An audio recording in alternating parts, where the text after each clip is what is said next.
Golden Octagon MMA Podcast. I am Matt Anderson, and on the right side of your screen, you have the reigning, defending, fight pick champ of the week, Dorian Rose. That's good. The king is back. How you doing today, Dorian? Good, man, good. Had some good dinner just a few minutes ago. I'm feeling full, I'm feeling good, and ready to roll. That's always good to hear, man. It's always good to hear. Alright, up first, I'm going to give you guys a quick rundown of today's show before we get started. Up first, we will be talking about the results and the recap from this week's fight card, Michael Chiesa versus Neil Magny, and then we will focus in on a undercard standout from the card Wednesday. So, a fighter or a fight that you just kind of want to focus in on, just to point out and show, hey, you know, this guy's up and coming, or I like what this person did. Up next, you guys have asked for it. We will pick the champions of each division at the end of the year. This is going to be a tough one, kinda. I don't know. It's pretty easy for us, to be honest. And then the big question out there, what will it take for Khabib Nurmagomedov to return to the octagon? I don't know if he will return, but we're going to talk about it. And then, which is a perfect segue leading into our breakdown of UFC 257, McGregor versus Porier. Can't wait for it. I know everyone else is excited for it out there. And then that will actually lead us perfectly to a final stopping point of the day, is the lightweight division, 155. Where does it go after this weekend? So before we get started, if you guys wouldn't mind, please do us a favor, hit a thumbs up on this video, and if you're not subscribed to the channel yet, what are you doing? Help us out, subscribe to the channel. Up first on today's show, we're going to talk about the results and the recap from this Wednesday's fight night, Michael Chiesa versus Neil Magny. I keep getting my words mixed up when I wanted to say this past weekend so bad, but it was this past Wednesday, so I keep getting my words mixed up on it. But it is okay. So, results from this past weekend's card. Michael Chiesa defeats Neil Magny in unanimous decision, laid on him all 5 rounds, no doubt about that. Definitely got the job done. Next, Alves actually beats Munir Lazzez. I didn't see it. You didn't see it. Ike Villanueva gets it done. You know, me and you both thought that he was going to do it. Viviane Araújo, you know, showed why she is an up-and-comer, showed that there are levels to this game when it comes to striking, and Roxanne Modafferi was not there. Matt Schnell gets it done over Tyson Nam. Unanimous decision. What do you say, Dorian? How about that one? Yeah. And then I was expecting a knockout from Nam, so yeah, that's surprising. And then lastly, Lerone Murphy gets it done as you thought he was. You said he was an up-and-comer. I like Day Andrade's mullet, but it is okay. Believe me, Lerone Murphy looked like someone that people should be scared of. I will give you that. So, that was the results for the weekend, but we have to get into the picks, Dorian. We have to get into the picks. Your only 2 picks that you got right this week were Ike Villanueva and Lerone Murphy. What do you have to say for yourself? That is 2 of 6, man. 2 of 6. Man. I mean, look. Sometimes you win some, you lose some. Look, I wasn't too familiar with the fighters on the undercard, so that's my excuse. But let's going into this weekend for the pay-per-view, we gonna get it right. Okay. Which leads me to my picks for the week. I had Michael Chiesa getting it done over Neil Magny. I had Ike Villanueva, the same as you. But where we had the mishap, Dorian, that's all that you got right. You only got 2. And if we move just a little bit farther down the card, we have Vivi Araújo beating Roxanne Modafferi. So you know what that means. Get ready, hand it over, and new for the next few days at least until next Sunday. Hand it over. That's it. I'm the champ for the week. 3 out of 6 for me. I'm the champ for the week, so you can take it, like it, or love it, however you want to, but it's mine for at least until Sunday, and you have a chance to win it back. So, that being said, Dorian, any standouts from the undercard that you just want to single out, you just want to point out? Yeah, I gotta say that Warley Alves had a really good performance against Munir Lazez because Lazez in his UFC debut against Abdul Razak Al Hassan, he had a very good debut, and I was expecting him to build off a lot of that momentum. And Warley Alves is kind of like a journeyman in the UFC. He's fought a lot of the top guys like Usman and Covington and guys like that. But I was not expecting that performance from him. And for him to just triple up on those body kicks like that, it was really something to see. I mean, from the opening bell, like he was just ready to get after Munir Lazez. And I think that caught Lazez off guard. And once he got him against the fence and started just pounding on him, it was all but over. I did not see it coming. I actually went to the bathroom and missed what happened. And I had to rewind and see what happened because I didn't know it was going to be over so like just like that. I was just like that. I went to the bathroom and came back, and Neil Magny was already in the back just warming up. I'm like, what happened to the fight? So I had to rewind it and see what happened. He really got it done super quick. Came out, just showed why he is the vet. Showed he is no easy task for any of the new up-and-comers for sure. Me personally, I want to go just a little bit farther down the card, all the way down to the prelims, honestly. I want to focus in on Davidson Figueiredo's younger brother. This dude on the scale, I just checked it out and I was like, oh my god, this guy acts just like his brother. And as he was fighting, he looks just like him. Yeah, as he was fighting, he was just stalking him down the whole fight. Got the job done, of course. Looked super good. Also, I actually messaged you about this guy yesterday at the weigh-ins. Let me see if I can get his name right. Dasha Lugimbia, I believe that's how his name. This dude is jacked. He did kind of gas going into the third round of the fights, but those first two rounds, he put it on. Who was he fighting? Perez, I think, was his name. I don't have my notes, but he put it on him the first two rounds. I was really thinking he was gonna get the guy out of there, but the guy he was fighting, super tough. And then the last person that I just want to say something about, Khabib's cousin. 13-0 going into this card, maybe 14-0 now, or 12-0 to 13-0. One of the two. I just now looked at his record, so I don't know if it's been updated or not. But definitely put on a clinic against the guy he was fighting. Took him down so many times. Showed that he actually has decent striking. Looks a lot better than Khabib looked when he very first got in the UFC on his feet. So that is a plus. Anything else from the undercard that you kind of want to talk about, Dorian? No, I think you pretty much hit all the highlights. I've seen Umar. He had a really good performance, and a lot of people have said that he's more in the lines of like a Zabit rather than Khabib with his style. He's very capable with the striking, and then of course he always has that Sambo background with Khabib. So he was another one that I had to say had a really good performance. Okay. So I guess that's gonna be all for this past weekend's card. Honestly, better than what I expected. Just on paper, at the first glance, I wasn't impressed at all. I'm gonna be honest. If I didn't have to be up for work this morning, I probably wouldn't have even caught the first few cards until maybe 11. Maybe even the main card is when I would have very first started watching it. But because I had to be up for work, I was watching all the way through today. It was okay. I give it maybe a C+. It wasn't anything too good. But which is going to lead us to our next topic, Dorian. This is what everyone wants to know about. Everyone wants to know, everyone that talks about MMA, what their opinions is. Who is going to be the champ at each division at the end of the year? So I will try my best to create some form of a scoreboard to put it up on the screen to just display who we are picking at this point. So we're going to start with the women's 115, Dorian. Who do you think is going to be the champion of the women's 115-pound division at the end of 2021?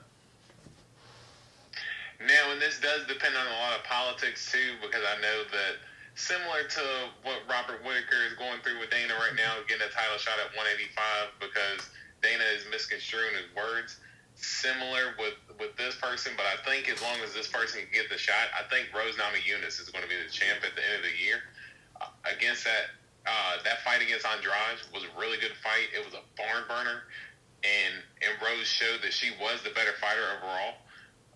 Even though Andrade did storm back in that third round, rocked her, and almost put her away, Rose showed that toughness and that heart to be able to hang in there in the third round and still be able to land some good shots towards the end to secure the win. And in the first fight against Andrade, she was putting on a clinic before she got slammed on her head. But I think overall, Rose is just the more clean fighter. I think she's a little more well-rounded than Weili. I think Weili does have very good striking, but I think if they can come to find a way to make Rose versus Weili Zhang, I think that Rose will end up beating her and becoming the champ at 115. Okay. Funny enough, I agree with you. So let me just tell you that I agree with your assessment for the most part. I do think Rose is going to be the champion at the end of the year, but I have just heard a few times like that Weili has a lot of trouble making 115, so she may be moving up to 125. That being said, I think Rose is for sure the best female at 115, 100%, without a hands down, if Weili is not there. And I think Weili is the only person that has a chance at beating Rose in that division just because she has power. Weili has power. She showed that she has power. She hit Andrade, and Andrade is tough. So I do think Rose. But look at it in this way too. Rose dropped Joanna. Yeah. And knocked her out, and Weili went through that war with her too. So Rose has power as well. Yeah. So I don't know if we'll see that fight, but I do agree that Rose will be the champion of the 115-pound division at the end of the year. I could see them, just feeding a rematch, Carla Esparza to like a Rose Namajunas to get Rose back to champion if Weili moves up. But if not, I am down for a Rose Weili fight. I would love to see that. I really would. All right, so up next, we'll go right to the women's 125-pound division. You and me definitely both have the same one. I got Valentina. You got Valentina. I was talking for a little bit. You go ahead. You tell me why you have Valentina as your 125-pound champion. Well, honestly, I think the name is just well enough just to get by with Valentina because you look at women's strawweight or women's flyweight right now, and of course the division is still developing, but even within its development, just no one is on the level of where Valentina is at right now, and you can just tell by the last few fights. I mean, Jennifer Maia put up she snuck around from her and was able to basically stay in there with her, but you seen the way she was able to put away Kaylin Shakadian. And the way she was able to put away Jessica I mean, what else can you say? But Valentina's the best women's flyweight by far. I would have to agree again 100% with you, dude. Like, has anyone even challenged her? Like, I know,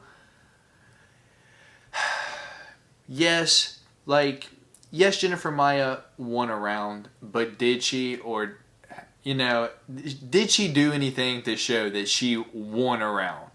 I really don't think so. In that third round when they fought, she did have a lot of top control for most of the round, and the judges did actually award her the round 3, but it wasn't really, Valentina wasn't any true danger. Definitely she not. Was on bottom, and then once she got back on her feet at the start of the 4th round, she just put on a clinic the rest of the way through. So you understand, the point that I'm saying. Yes, she won a round in the judges, but realistically, she was on the ground, top control, doing 0 damage, not advancing at all. So at that point, it's just, you just have control. So yeah, you won the round, but you didn't beat the champ for that round. That's just how I look at it personally. But so we're going to move right along to the 135-pound division. You have Amanda Nunes, Dorian. Tell me why you chose Amanda Nunes. It's pretty clear as to why you have Amanda Nunes, but please give me just a little bit more insight. similar to 125. I mean, I think you can now. Of course, women's bantamweight is a little more developed. It was the first division in the UFC that Dana White had allowed women to fight in was bantamweight. So the division has been around longer, and the talent is there more than women's flyweight. But just the level that Amanda Nunes is at, this is the thing she's capable of doing. She can knock anybody out. She can submit anybody. She can wrestle them. She'll get in there with Jermaine Durandamy, and Jermaine Durandamy might be the better overall kickboxer than her. But then all Amanda Nunes has to do is take her down, and then she'll get in there with Cyborg, and then Cyborg thinks she's just going to get into a slugfest with her, and then Amanda Nunes is up for technical counters and just gets her out of there within under a minute. So she's just the jack of all trades. She can do everything, and yeah, I don't think there's any doubt at the end of the year it's going to be Amanda Nunes at 135. Okay. I would agree with you, but I don't think Amanda Nunes is going to stay at 135 by the end of the year. Simply because I'm glad you brought up the, how do I say this, GDR fight. Because when was that, Dorian? It was the second one. I have a date. I have a date for you. It was December 2019. That's over a year ago now. Like getting close to maybe a year and a half now. How long is it going to be before Amanda Nunes fights at 135 pounds again? If she does fight at 135 pounds again, she has made it clear that she doesn't like cutting down. I do think like that the UFC is trying to grow the 145 pound division. That's her past two fights have been at the 145 pound division. That being said, I think by the end of the year, Amanda Nunes is going to relinquish the 135 pound division, permanently stay up at 145, if not retire altogether, and Holly Holm will be your 135 pound champion by the end of 2021. That is my pick. Holly Holm is definitely, hands down, the best female at 135, not named Amanda Nunes. Tell me I'm wrong. Well, I might have to disagree because GDR is still hanging around. They did fight before, but I would turn this around and ask you, since Amanda Nunes is going to relinquish the title and someone else is going to be fighting for it, who is going to be fighting Holly Holm for that relinquished title? I want to see the rematch of GDR versus Holly Holm for that 135 pound title. And I think that you know how that would go. Don't try to act like you think GDR is going to beat Holly Holm. Did you see the performance that Holly Holm last put on? She showed why she's the best. Yeah, and she is. Of course, Holly Holm is very good, but Durandamy is dangerous. The first fight was dicey because Durandamy did have those moments. I think that was after the second and after the fourth round, she had to hit her like right after the bell. So a bunch of people were saying that GDR should have lost a point, and at worst, it should have been a draw when they had I think it was the inaugural 145 pound title fight. But yeah, I think overall, GDR is definitely going to give her a tough challenge if Holly Holm is the fighter again. I do think it's a coin flip because Holly has evolved a lot more. She's developed more of her wrestling and her grappling into her fighting style now. The only thing I don't like about Holly is that she's super tense in every fight. She just looks like she's just so nervous. And I understand fighters being nervous, but she's so tense. And it makes me nervous every time I watch her fight just because she's so tense. And I think that sometimes it gets the best of her. And I think that's how GDR was able to beat her last time. But I would definitely be interested in seeing a rematch between GDR and Holly Holm to see, really who is the best between the two. I personally think the only reason that she had lost the last fight was the weight issue. Holly Holm is not a natural 145 pound fighter. She fights at 135. That was GDR's first fight in the UFC. I don't think she fought like any 135 like before that, right? Or has she always been like a one? As far as I know, because there was never a division in the UFC. Now she might have in boxing. I don't know. I know she floated around in a couple of different weight classes in boxing. Yeah. But as far as like her mixed martial arts right now, I believe she was at 135 the whole time. So that being said, Holly Holm did not have the strength advantage at 145 pounds. I believe she does at 135 pounds. I'm sticking with what I said. 135, Holly Holm, 2021 Bantamweight champ. All right, we're going to move on to our 145 pound pick. There's not even a rankings division for this. There's only one option, Dorian. One option. Unless Megan Anderson beats Amanda Nunes later this year, Amanda Nunes is going to be our 145 pound female champion of the year. Do you agree with me?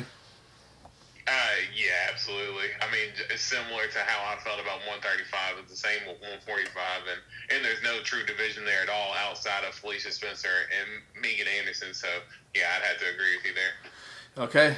All right, Dorian. So up next, we are going to the 125 pound men's flyweight division. Who do you think is going to be the champion at the end of 2021 for the men's flyweight division? I had to go with Davison Figueiredo because I believe that him and Moreno are going to run the rematch back. Dana's already, pretty excited about it.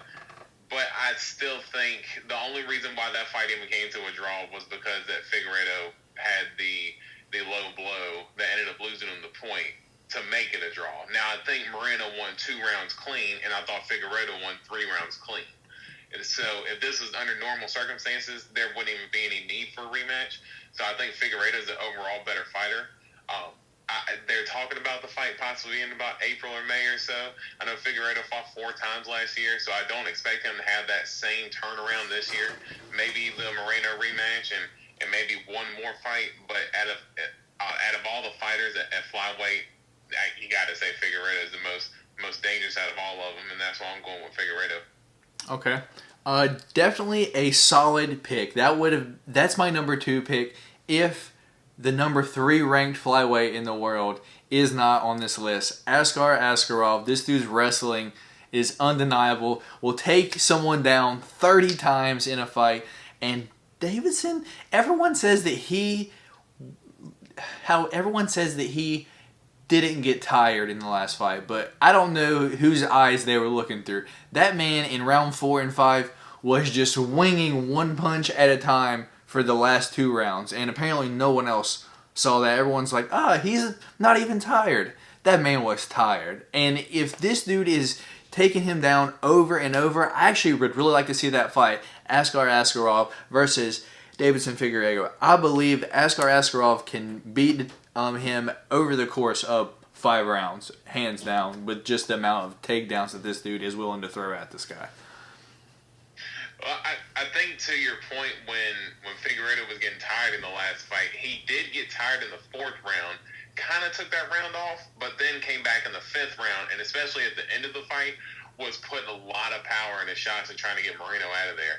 A lot of the one punch that he throws, like how he did in the 4th and the 5th round of that fight, a lot of that is just his style because he just goes for the kill every time he throws a shot. Like, he's not throwing to touch you up like an Israel Adesanya or maybe like a Nate Diaz or Max Holloway would. When Davison Figueiredo is throwing a shot, he's throwing it to absolutely take your lights out.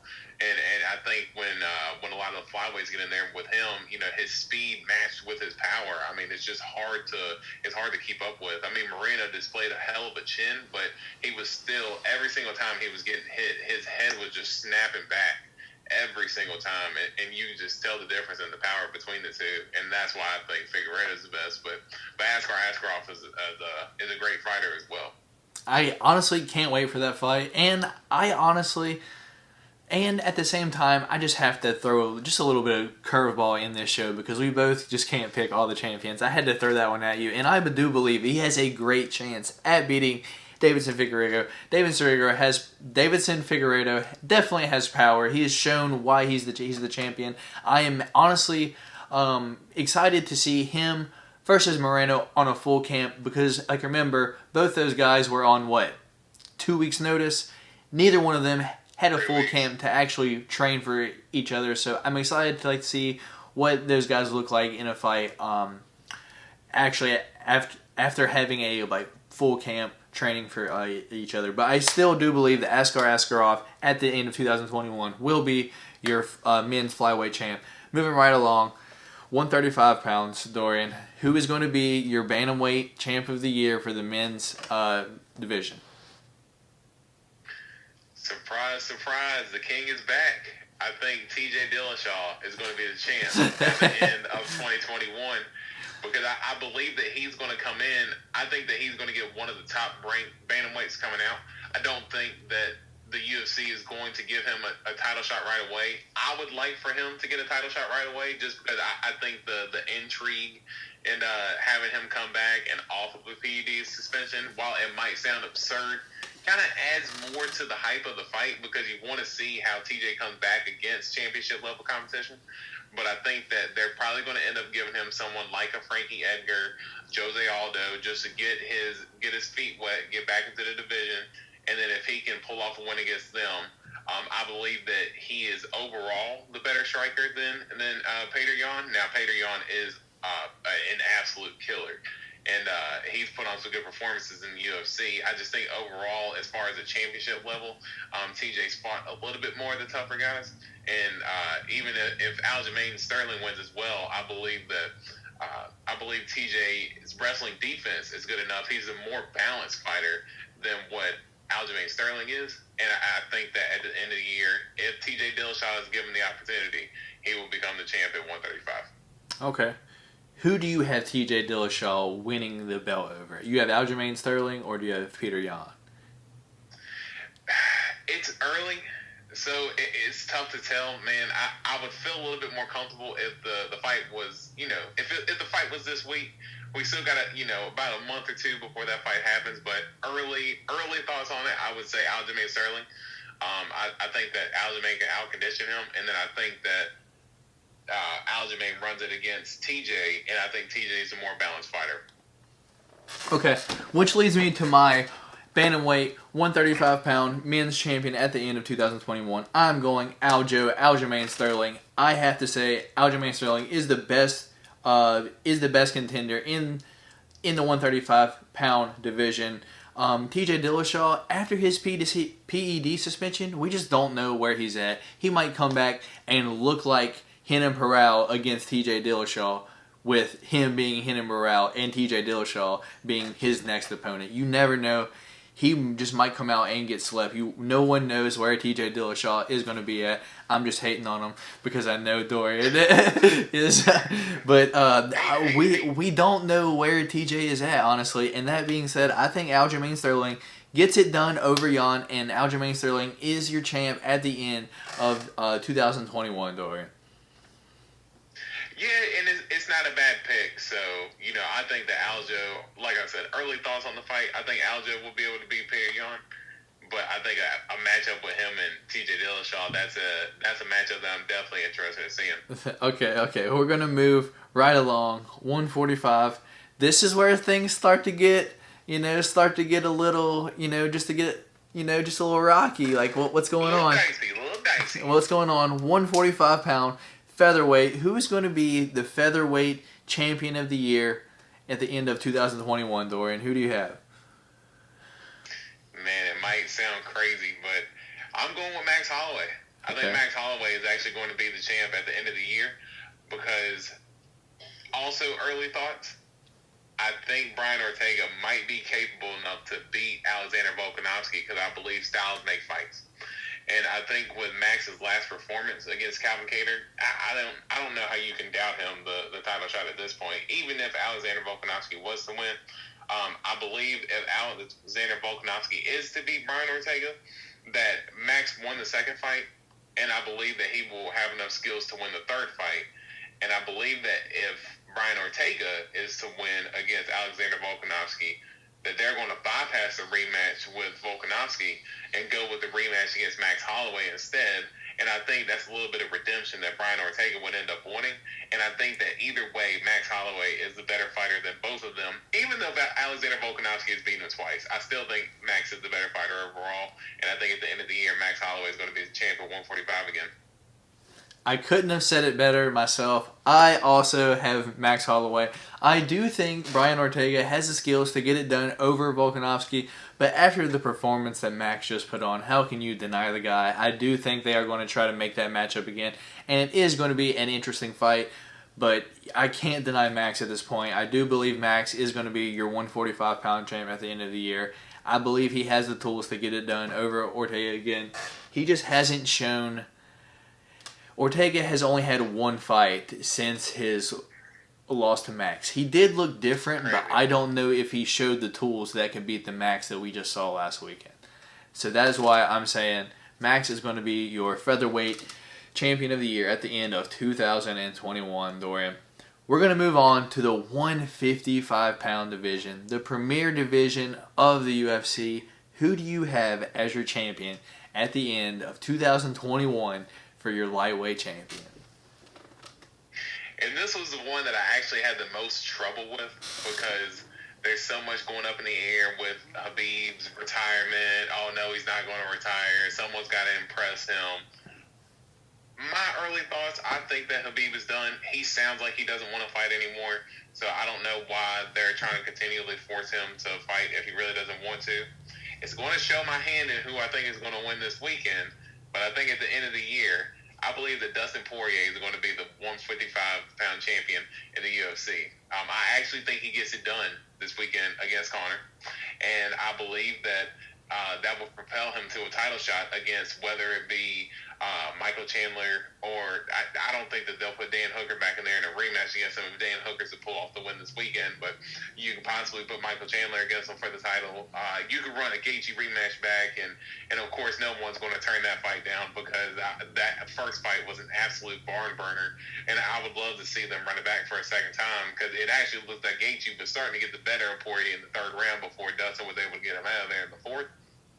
And I think that Dustin's overall skills, his cardio is so much better at 155. The dude's strong as an ox. Like, you could tell the difference in strength when Max moved up to 155 and he fought Dustin, because when Max would hit Dustin, Dustin would feel the impact, but then when Dustin would wing them left and right hooks against Max, Max was just flying all over the octagon. Like, it almost looked cartoonish the way that Dustin Poirier was kind of knocking around the octagon. And that's Max Holloway we're talking about here. So I think Dustin's evolved so much into a complete fighter, and I think outside of Khabib Nurmagomedov, I don't think there's anybody in the 155-pound division at this current state who's better than Dustin. And I think that Dustin's actually going to be the champ at the end of the year. Okay. Really? Dustin Poirier? That is your pick for the 2021 champ of the year? Yep, absolutely. Okay, Dorian. Whatever. I can't believe you. That's your pick, but I have Khabib Nurmagomedov, or it is going to be vacant at the end of the year. I believe Khabib only comes back, which is going to lead me into our next topic, but so I'm not going to get too much into it. I believe Khabib only comes back to fight one fight, Conor McGregor, and if Dustin Poirier beats Conor McGregor, that fight's off the table, which leads me to the title will be vacant at the end of 2021. If Conor does win, I still believe that they're going to try to hold that fight off as long as possible until they can get a full arena. They can sell that sucker out. I believe Khabib at the end of the year, or it's going to be vacant by the end of the year. What do you say about my pick? So you don't think that in one of the points you made that they're going to try to put the fight on ice for the crowd to come in with McGregor, you don't think that they're going to end up putting up an interim title fight if Khabib doesn't fight within the year? Because what my thought is that Khabib's going to end up relinquishing the title, and that Dustin's going to end up fighting, whether it be Chandler or Hooker or Oliveira or Gaethje. I think he's going to end up fighting one of those guys for the vacant title. So that's my case on Dustin winning it. So do you think that there's going to be an interim fight by the end of the year? I think in the past 3 years, there's been more interim championships than there have actually been champions. I just kind of feel like it, So it's like, at this point, does it even matter? Like, do I count that as a champion? Honestly, I don't even know. Like, I'm the champion at the end of the year will either be vacant or it will be Khabib Nurmagomedov. That is my pick. I can't argue with you much saying that. I can't argue with you. All right, we're going to move right along. 170. It also is very interesting around this weight. Who do you have, Dorian? Who do you have as, what is this, the welterweight champion for the end of 2021?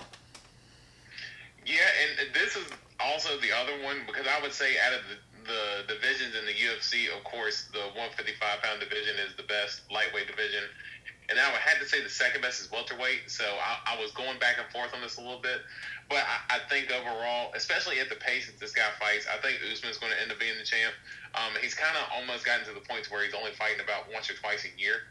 I believe that his matchup against Gilbert Burns is happening next month. Just got announced today. Yeah. So I believe that it's going to happen next month. So I think that he'll end up fighting February. I think that he has the tools to beat Gilbert Burns. I think Gilbert Burns can submit him if it gets to it, but I believe that Usman, if it stays on the striking, while Gilbert has polished his striking a lot more, I think that Usman is a very developed striker who has more power than Gilbert Burns, and he has just as good as cardio.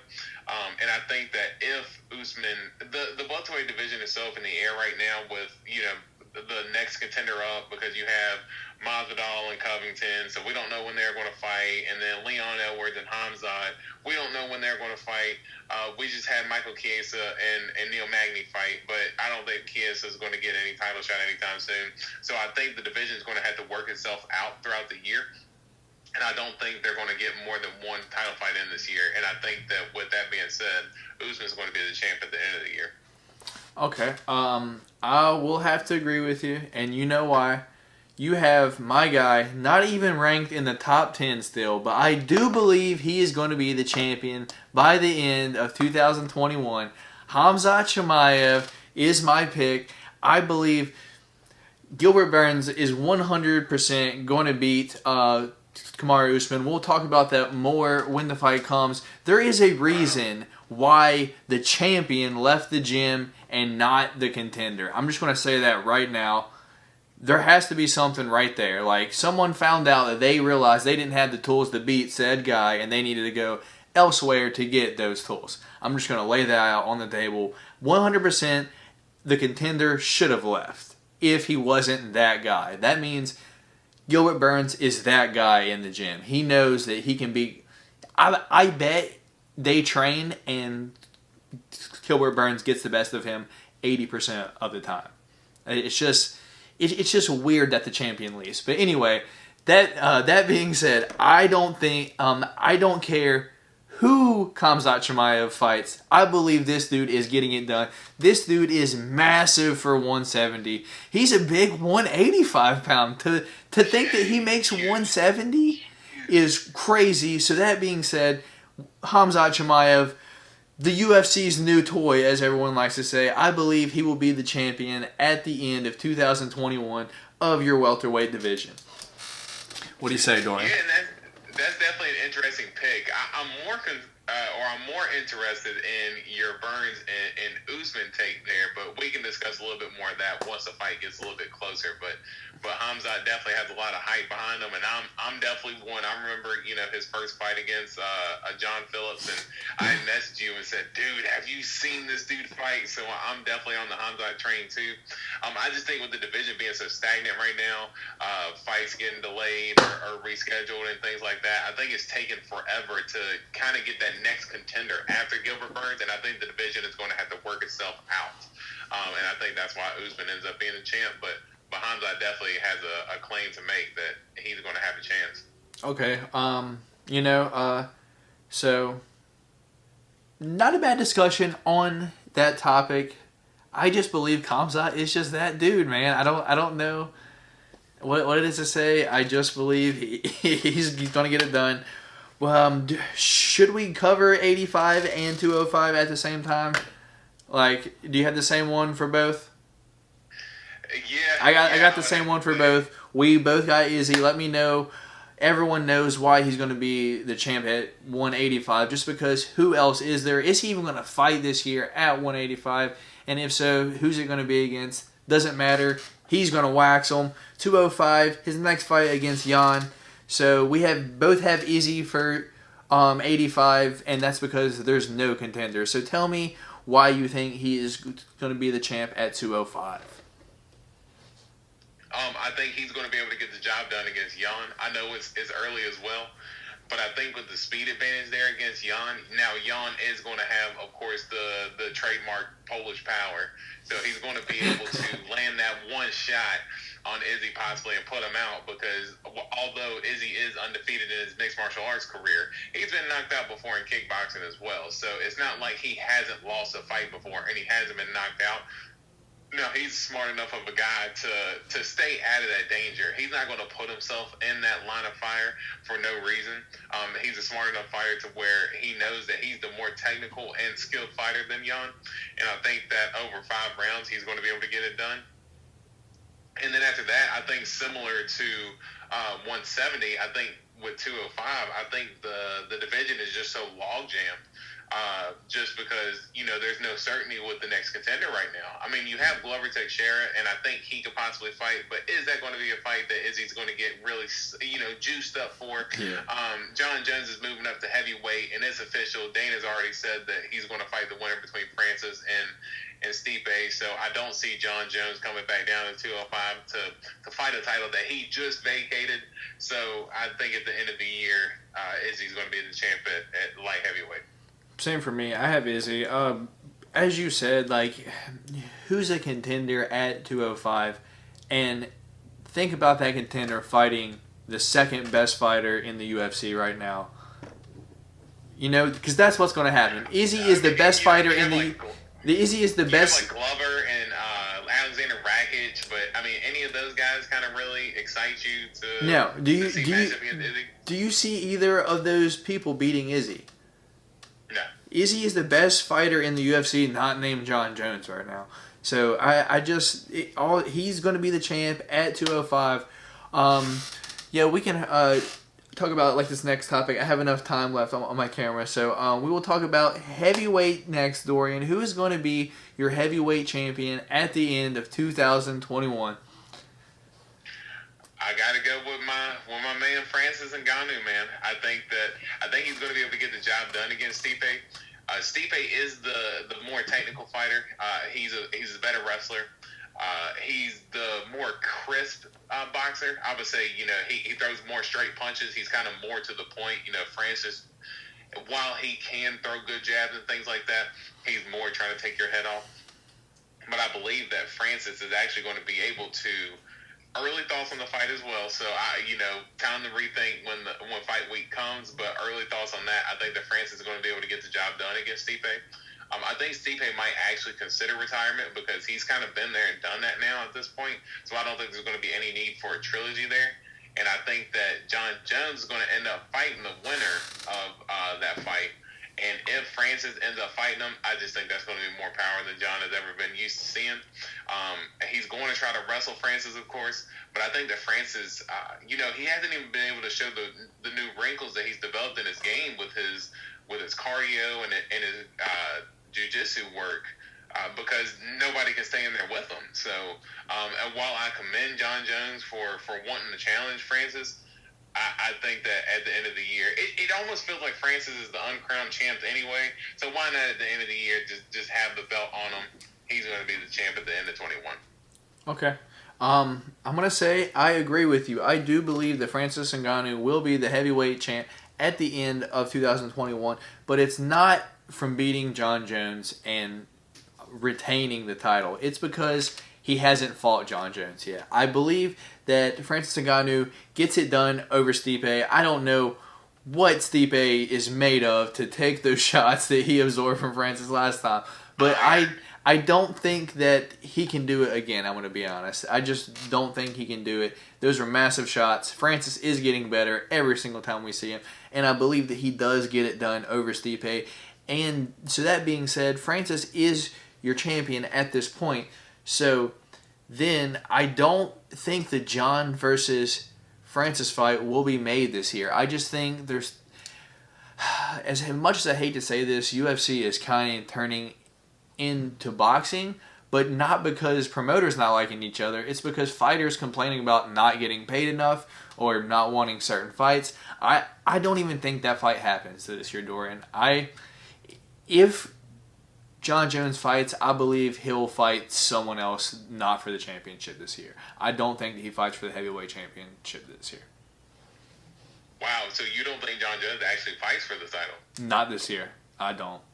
So do you think he takes a contender fight before he gets the championship fight? Maybe to just get his feet wet at heavyweight, but I do believe that Francis is hard to negotiate with. That is just a lot of like rumors, like and everything that I've been seeing. He's a hard person. Like I heard that he doesn't like to train, and he's hard to negotiate with. So that being said, like I don't know. I don't think that fight happens this year, Dorian. I really don't. Man, that would be tough to see if it doesn't. I know part of Francis' gripes the last few years is that the DC and Stipe saga had went on for so long that he was, nobody else deserved to fight for the title except for Francis, and it's like he's just taking fights against guys just for the sake of taking them. I mean, he rematched Curtis Blades, got him out of there. Got JDS out of there in the first round. Cain Velasquez thought he was going to make a comeback against him, and he got him out of there as well. And then the only guy that was even worthy of fighting Francis was Jairzinho Rozenstruik, and he got Rozenstruik out of there. So I think that he's definitely the most qualified guy to fight for the title right now. It's just that the last few years with the Stipe and DC saga, it took so long to get that kinked out that Francis was getting frustrated about the whole situation. But I think once he gets that title shot, I think he's going to be easy to deal with, and I think it's going to be a little bit easier to make that John Jones fight this year. I think Francis's first title defense after beating Stipe is a rematch against Derek Lewis. That's my guess. I really do. But me myself, man, I just can't imagine John Jones moving up to heavyweight and his first fight not being for a title. It was almost like, what was the point in you even, taking all this time off and vacating the title if you're not going to get a title shot right away? And I think that, John Jones has title shot aspirations. I don't think he's trying to go in there and let a heavyweight build off of his name. And I think if he is to, he wants the biggest challenge out there possible. To challenge himself. That's what he's noted over and over again, because 205 doesn't present the challenges that they used to anymore. So I think that, he's going to want to fight for the title. Maybe, depending on what they're going to pay him, because I know he's not going to have a championship clause anymore, considering the fact that he's not the champ when it comes to the pay-per-view buys and things like that. But I think at the end of the year, if they don't put that together, man, that's going to be terrible. And if John Jones isn't fighting for a title in his first fight at heavyweight, that's also going to be a poor job by the UFC. No matter what, the heavyweight the division in the UFC is definitely going to be interesting this year.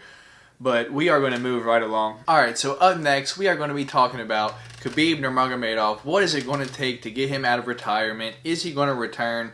What do you think, Dorian? Man, they've been making a whole to-do about this thing. I know that, they had the meeting with Dana, and they made this whole thing about it. But hearing comments from Khabib's team afterwards, it still doesn't seem like he's really too motivated to fight anymore. I know I heard Javier Mendez say that the only way that Khabib would fight again is with his mother's permission. But, they're such a tight-knit family, and with their religion and their way of living over in Dagestan, that he's going to stay true to what his mother's wishes are, and his mother doesn't want him to fight anymore. And hearing all the comments about his motivation to fight again, he's telling the guys this weekend on the pay-per-view to impress him before he wants to come back. To me, that sounds like a guy who doesn't want to fight anymore. He's proven everything that he's wanted to prove. And I don't think that he's going to be able to come out. I think the only way that you can even slightly convince him, he doesn't want to fight McGregor again, so he doesn't have to give McGregor the shine again, similar to how he felt in the first time that they fought. But at least, Khabib smashed him in that first fight outside the third round. And I think the only way that you can convince Khabib is like $100 million payday. And I know the UFC isn't capable of that, so I do believe that Khabib is actually going to stay retired. And me personally, I don't see him coming out. No, because I showed you my hand, I guess. I will say that the only thing that gets Khabib Nurmagomedov out of retirement happens this weekend, and that is Conor McGregor starching Dustin Porier, Dana White in the UFC. That is the only fight that they want to run back. Khabib Nurmagomedov versus Conor McGregor is their number one pay-per-view of all time. They are trying to get paid. Khabib is not coming back. For anyone that is not Conor McGregor, I'm just going to throw that out there.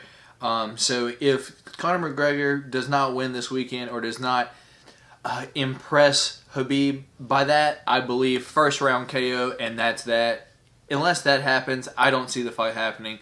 So if Conor can starch Dustin Poirier this weekend, I believe we can get Khabib out of retirement. Aside from that, I don't think it's happened, Dorian. I think Khabib is gone unless Conor can get it done this weekend.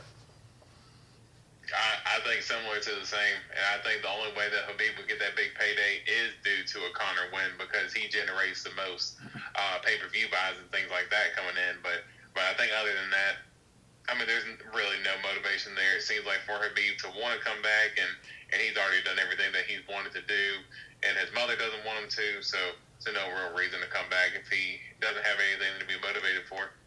Okay. They pretty much said it all there. It's like, why is he going to come back?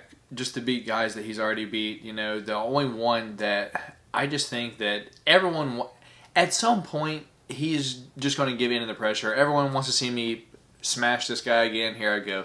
I just want to, just on the record, say that if that fight happens again, I'm taking Khabib 100% of the time. No one can seem to figure out Khabib. He just seems to be ungodly more powerful than everyone else that he fights. He's just so much stronger. You heard Dustin say it. You heard, I believe, Michael Johnson say it. You heard not Khabib say it. Dustin Poirier and Justin Gaethje. That's what I'm saying. Yeah. So I'm just like, he's super strong. Like, haven't ever felt anything like that. Like, you've heard the stories of him in the training room, like taking down like heavyweights. I don't know if it's true or not, but I believe there's nothing that gets him out of the bed unless it's Conor McGregor. You pretty much said everything. What else does he have to do? So we're going to move right along, Dorian. We are going to break down UFC 257, Conor McGregor versus Dustin Poirier. What do you have to say, Dorian? Up first, I would say let's just run down just the card real quick. Up first, main event of your card, obviously, Conor McGregor versus Dustin Poirier. Co-main event, Dan Hooker versus Michael Chandler. Third, Jessica Ai versus Joanne Calderwood. The return of Matt the Steamroller Frivola versus Ottoman Azatar. Mariana Rodriguez versus the returning Wicked Witch of the West, Amanda Ribas. All right, Dorian. So I just want to start off. Let's just start right at the top. Dustin Poirier, Conor McGregor. You already kind of showed your hand earlier in the day, but just kind of talk me through it. Why you think Dustin is going to either get Conor out of there or get it done by decision? I think that's what it is that he's going to be able to get it done by decision. I think that one of the things that ailed him when he was at 145 was the weight cut was brutal getting down there to 145 for Dustin. And I had watched on MMA Fighting's YouTube page the timeline with McGregor and Porier on there the other day, and there were some interviews on there when Dustin was fighting at 145, and he was just talking about, even early on in his featherweight days, that he is just the weight cut was so brutal on him, and it took so much away from him going into the fight. And I think that when he moved up to 155, it replenished his chin. Now, he had that one strange knockout to Michael Johnson, but Michael Johnson has very fast hands, and he caught him with a punch that he didn't see. But other than that, Dustin's chin has held up very well in the division. He's fought guys like Eddie Alvarez and Justin Gaethje and Anthony Pettis and guys like that, and he's been able to stay in there with all of them. And I think that his chin is a lot better. I think that his boxing is very good. His boxing is very good. And I think that he will be able to keep pace with Conor over the 5 rounds. And I think that Conor, notoriously, as the notorious one is, he's notorious for gassing out late into the fight. I know in the second 8DS fight, he put on a good 3rd round there, or 3rd and 4th round, and was able to rally and win. But I think that overall, Dustin's cardio is better. I think his boxing is just as good. And I think the only way Conor has a real chance of winning is getting Dustin out of there early in the fight. And I think that if he doesn't get him out of there early in the fight, I think that Dustin wins by decision. And I think that's exactly what happens. That Conor doesn't get him out of there early. Dustin weathers the storm in the later rounds, and I think he's able to eke out a decision win. And as the camera flips back, my lights change, and you see who I'm going for. The notorious Conor McGregor. It doesn't even matter what Dorian just now said. Conor McGregor is going to starch Dustin Porier in the first 60 seconds. As he said, I don't care what he has to say. You see the green in the background. Team McGregor shirt on. Conor McGregor is my man. Getting Dustin Porier out of there in the first round is my pick. He is going to get it done and then go on to fight the one, the only Khabib Nurmagomedov and probably lose. But it is okay. He will get it done this weekend. That is my pick. That is my lock for this weekend. All right, moving right along, Dorian. Dan Hooker versus Michael Chandler. Go ahead. Who do you got going into this one? Super interesting. We're going to see where Michael Chandler is at. We know where Dan Hooker is at. Go ahead. Man, and this is actually the one that I've been going back and forth on the most because I think, conventional wisdom would say that, if Chandler's able to get it done, he's going to get it done by the wrestling. And if Dan Hooker is going to get it done, that he's going to keep it standing and outstrike Michael Chandler. But I think overall, I think that Michael Chandler actually has the tools to be able to get it done, and I think that he will. A lot of people will say that Dan Hooker can possibly stay on his feet against Michael Chandler. I think the big thing with Dan Hooker is that he has fought a lot of the top guys, but he hasn't fought any true wrestlers. Like, he's fought Barboza. He fought Dustin Poirier. He's fought Paul Felder. He fought Gilbert Burns when Gilbert Burns was at 155, but Gilbert Burns isn't a true wrestler. He's a grappler. So if he gets you to the ground, it's dangerous, but he's not good at takedowns and controls, similar to what Michael Chandler has. And I think that Michael Chandler has the variety and skills to be able to mix it up to get inside. I think he has very good hands. He is capable of getting into a barn burner. If you've seen some of his fights in Bellator, I mean, honestly, one of my favorite fights of all time is Eddie Alvarez against Michael Chandler. That first fight they had was an absolute barn burner. Michael Chandler is capable of getting in those, and he can box as well. And I think that he has the more well-rounded tools to be able to get inside of Dan Hooker's striking. He's able to avoid the knees because Dan Hooker can throw some dangerous knees if you try to step in too close. But I think Michael Chandler is the more well-rounded, more technical fighter overall, and I think he's able to also get it done by decision. So you think Michael Chandler gets it done over Dan Hooker this weekend? By decision. Once again, Dorian, I am going to agree with you. I think there are levels to this game, and there is a reason Dan Hooker has been in the UFC for as long as he has, and Michael Chandler has not. He was the Bellator champion, but don't forget who he lost to. He's lost to Benson Henderson before, right? I thought that he knocked Benson Henderson out, but I thought that first fight that they had fought for the title of Bellator and that he had won. I thought Chandler had won that fight. I thought he had lost one of the two fights, and that's after Benson Henderson was in the UFC. I mean, out of the UFC. Yeah, it was definitely after Benson's run in the UFC, but I believe during that fight because it was kind of a slower fight.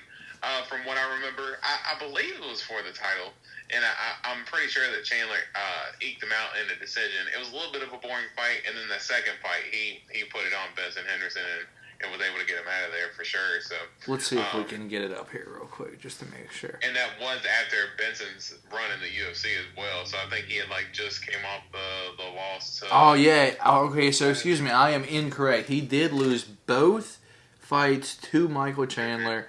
The first one though was a split decision. I must have thought that he had like won that fight for some reason. I'm not sure. Anyway, super close fight against a not a good Benson Henderson. Like, he had been out of the UFC for a while.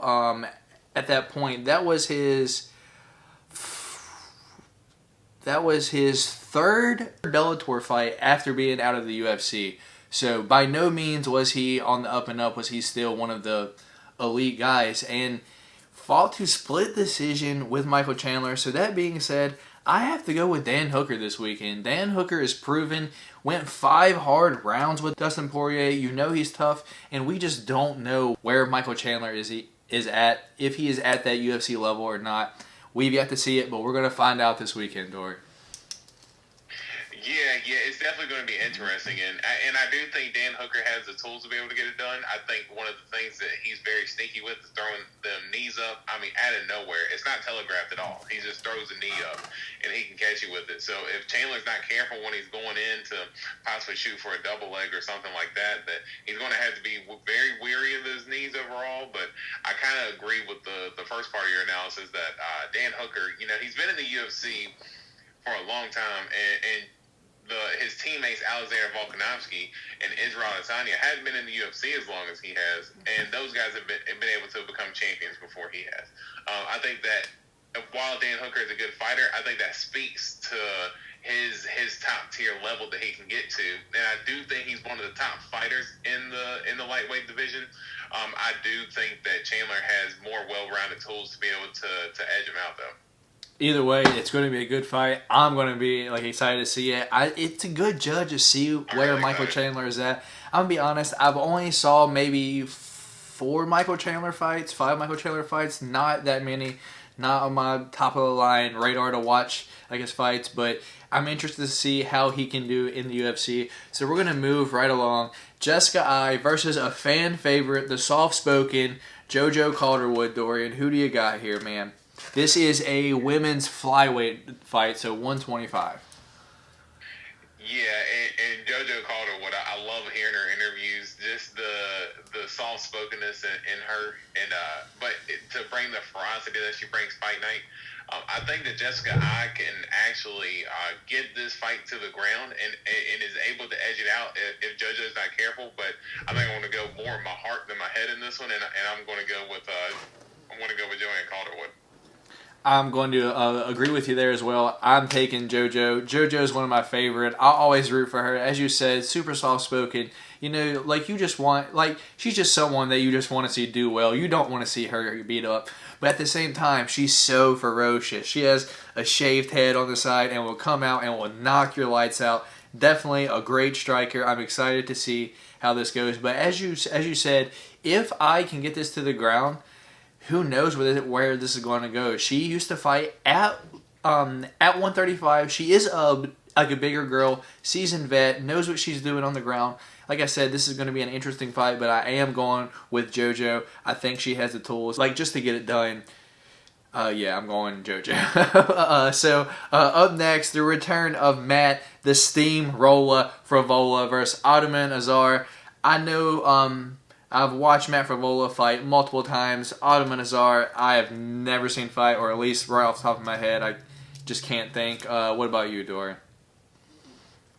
Yeah, I'm actually the same way, and I know literally the same exact analysis. I haven't seen Ottoman Azar fight, and then with Matt Frevola, I know he's one of the Ray Longo guys, and I know those guys are all about cardio and wrestling. So if I know anything about those guys and the way they like the game plan, I got to go with Matt Frevola.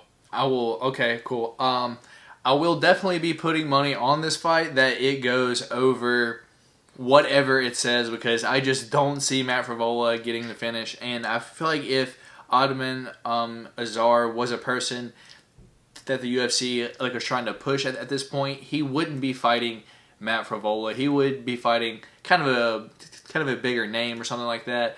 I think probably Matt Frevola gets this done as well, so we are both going with Matt Frevola for this one, Dorian.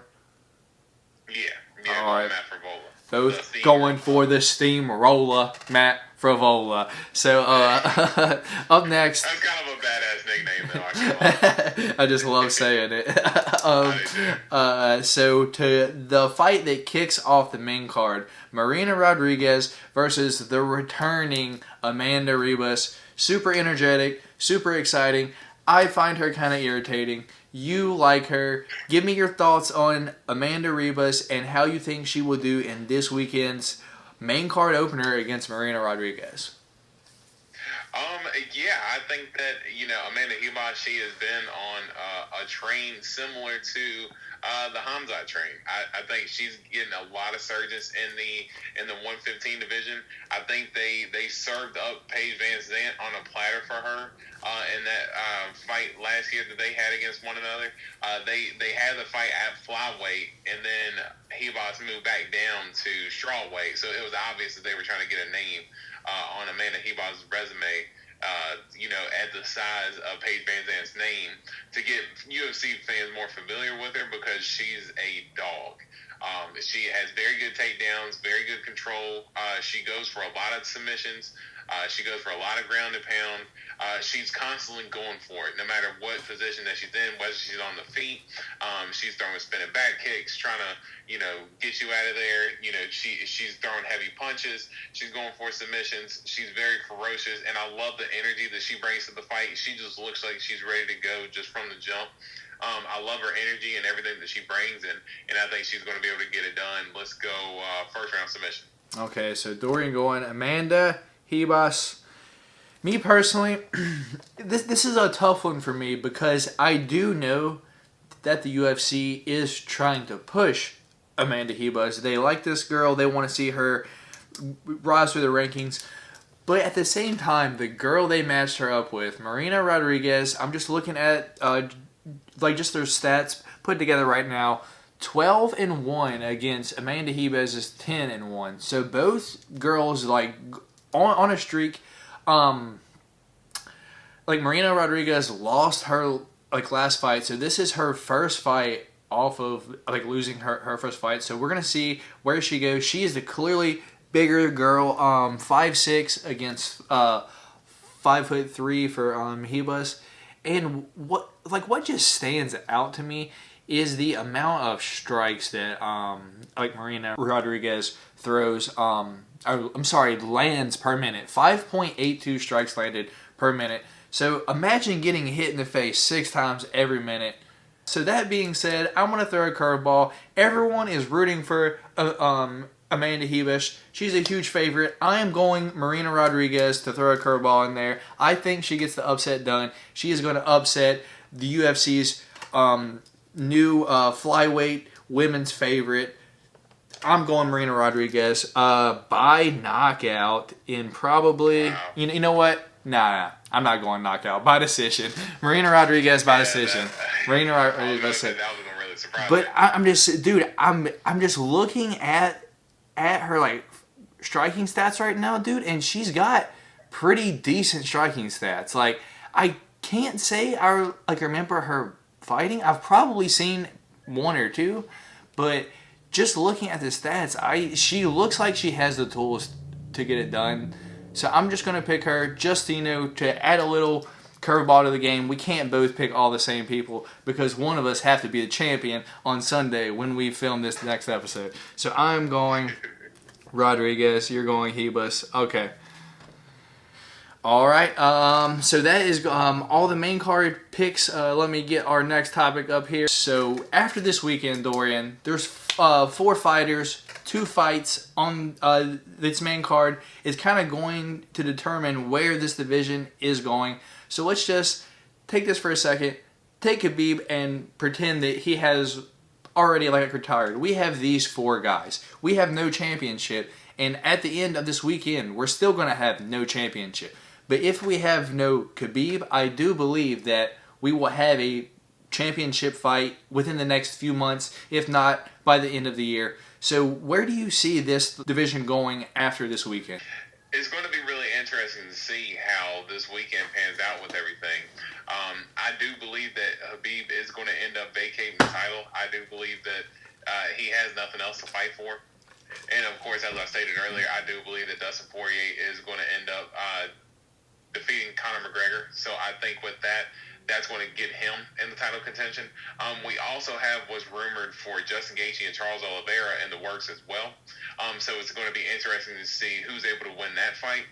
I think possibly if Chandler is able to get it done this weekend, I think while Dan Hooker is a good fighter and he's a top 5 fighter in the division right now, I still don't think just one win against Dan Hooker is going to be able to get you the title shot. I think they're going to make him fight at least one more fight, so I don't think he's going to be able to get that title shot immediately. So I think if anybody, it's probably going to be the winner between Justin Gaethje and Charles Oliveira. And Dustin Poirier has already beaten Justin Gaethje once, and I think, well, Bronx, Charles Oliveira, he has made a surge here lately. He did dominate Tony Ferguson in a fashion that I wasn't ready for him to dominate Tony Ferguson, because I wanted Tony Ferguson to come back and get that title shot.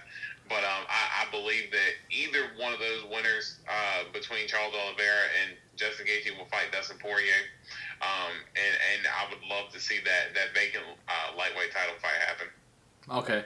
So that being said, you have some very good points. So you threw in Oliveira and also Justin Gaethje in there. So you think somewhere at the end of the year we're going to see Gaethje versus Poirier rematch for the title? Yeah, I think either. Well, I mean, I don't know. Charles Oliveira poses a very good threat to Justin Gaethje as well. We've seen what, and of course Khabib is Khabib, but we've seen how easy Khabib was able to dominate Justin Gaethje on the ground. So it's hard to get Justin Gaethje down, but it seems like once he's down on the ground, he's easier to control, and especially for a guy that's a grappling wizard like Charles Oliveira, I think he's going to pose a lot of problems for him, and his strikings came along as well, so he's super dangerous. But I think as far as that goes, I think Dustin Poirier has the better or good enough jiu-jitsu to keep Charles Oliveira off of him, and I think he's a cleaner boxer than Justin Gaethje. So I think either way, Dustin Poirier will be able to beat either one of those guys, but I say the winner of that fight is going to be the one who fights Dustin Poirier for the title. Okay.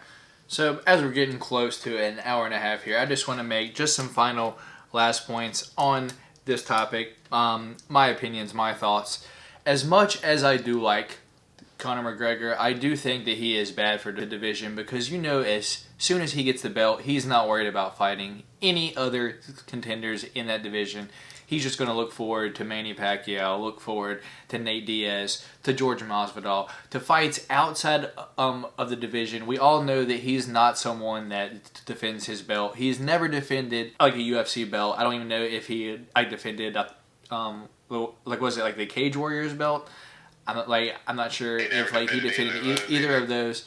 So that being said, I do believe that at the end of the year, if Khabib isn't like the champion, or actually if he is the champion, I believe at the end of the year this is just going to be just a logjam division as it is now. We still don't know what anything's going to happen. I don't believe anything's going to change moving forward after this fight. But the best thing to happen for this fight would be Conor McGregor to lose. I just don't see that happening. So you heard me say it. The best thing for the division would be for Conor McGregor to lose, but I don't think it's going to happen. I just don't. I think Conor McGregor is going to win, and then we will continue on the same path that we've been on for the past, 3, 4, 5 years, however many years. Like, division's just stalled out because the champion's hurt, doing this, that, doing whatever it is, and we are going to find ourselves back at another interim championship somewhere at the end of the year. That's my guess, though. Any last words, man? Nah, I think as we're rounding up, my battery's down to my phone. We had a good pod today. All right. We had a good pod, and we had a lot of interesting combos. So. All right, man. Thank you for watching. If you made it all the way through, if you watched this entire video to this point, please leave a thumbs up on this video. And once again, if you watch this whole thing and you're not subscribed yet, what are you doing with your life? It's so easy to take 1 second and click that little red button down there at the bottom of your screen. But that is all that we have for this time, guys. So make sure you catch us next time. I will have my bet prediction breakdown early Saturday morning. But that is all for this time, guys. Stay golden.